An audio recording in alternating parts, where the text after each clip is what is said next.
For years, the future of cars seemed already decided. Every headline pointed in the same direction. Every major manufacturer poured billions into electric vehicles. Investors celebrated battery breakthroughs. Governments announced ambitious timelines. And one by one, automakers joined the race, convinced that whoever built the best EV would dominate the next decade. But while the world was watching, charging stations multiply and electric startups chase impossible valuations. One company stayed strangely quiet.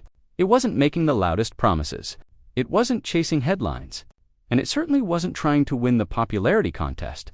Instead, Toyota was working on something that almost nobody paid attention to until it was too late to ignore. At first, that decision looked like a mistake. Critics accused Toyota of falling behind. Analysts questioned whether the company had missed the biggest shift in automotive history. After all, when the entire industry is running in one direction, standing still looks a lot like failure. Yet inside Toyota's engineering centers, a different question was being asked.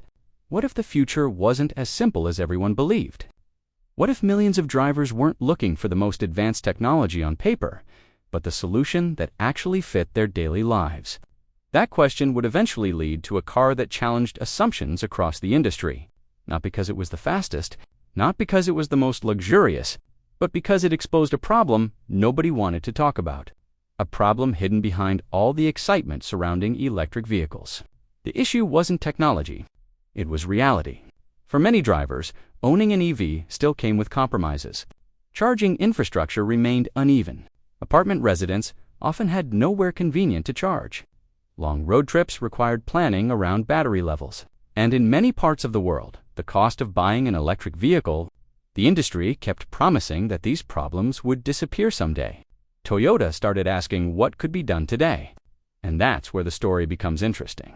Instead of abandoning gasoline completely, Toyota doubled down on hybrid technology. Not the hybrids people remembered from years ago, but a new generation designed around a simple idea.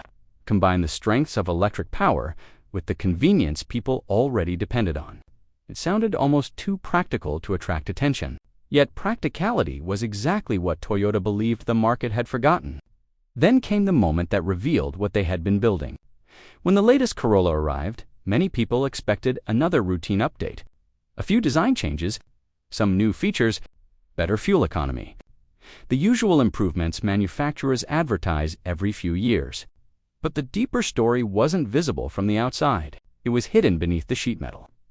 Buried inside a system Toyota had spent decades refining while competitors focused elsewhere. And this is where the story starts to get uncomfortable for the rest of the industry. Because Toyota wasn't trying to beat electric vehicles at their own game. It was changing the game entirely. The company introduced a hybrid system capable of constantly deciding how power should be delivered. In heavy traffic, electric power could take over. During acceleration, gasoline and electric motors could work together. Energy lost during braking could be recovered and stored. The driver didn't need to think about any of it.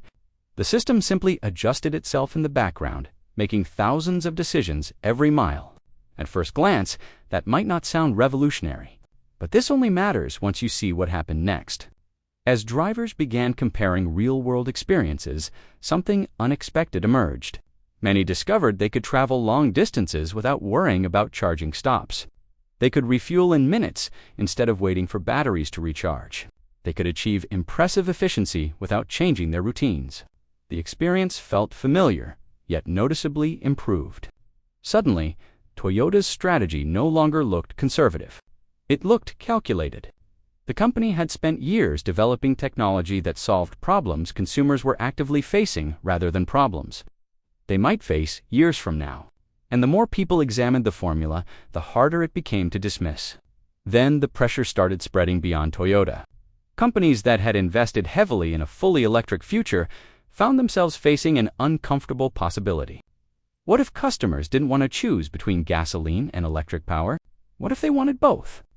What if the most attractive solution wasn't an extreme position, but a bridge between two worlds? That possibility carried enormous consequences. Entire business models had been built around the assumption that charging networks would become essential for everyone. Massive investments depended on consumers making a complete transition. But hybrids introduced another path, one that required fewer compromises and often lower costs, and cost turned out to be one of Toyota's strongest weapons. While competitors spent heavily developing new platforms and battery ecosystems, Toyota relied on decades of manufacturing experience. It refined existing supply chains, expanded local production, controlled more of its technology internally. The result was a vehicle that delivered advanced features without pushing prices beyond what many buyers could afford. That changed the conversation. Because technology alone rarely wins markets, accessibility does. People may admire innovation, but they purchase solutions. And Toyota understood that better than most. Yet the most surprising part of the story wasn't the Corolla itself. It was what the Corolla represented. Behind the vehicle sat a much larger vision. Toyota wasn't treating hybrids as the final destination. It viewed them as a transition, a way to move toward cleaner transportation without forcing consumers into choices they weren't ready to make.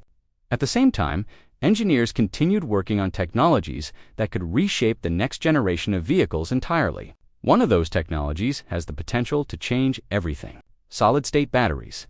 For years, battery limitations have defined the electric vehicle debate.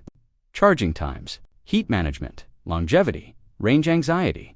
Toyota believes solid-state technology could address many of those concerns simultaneously.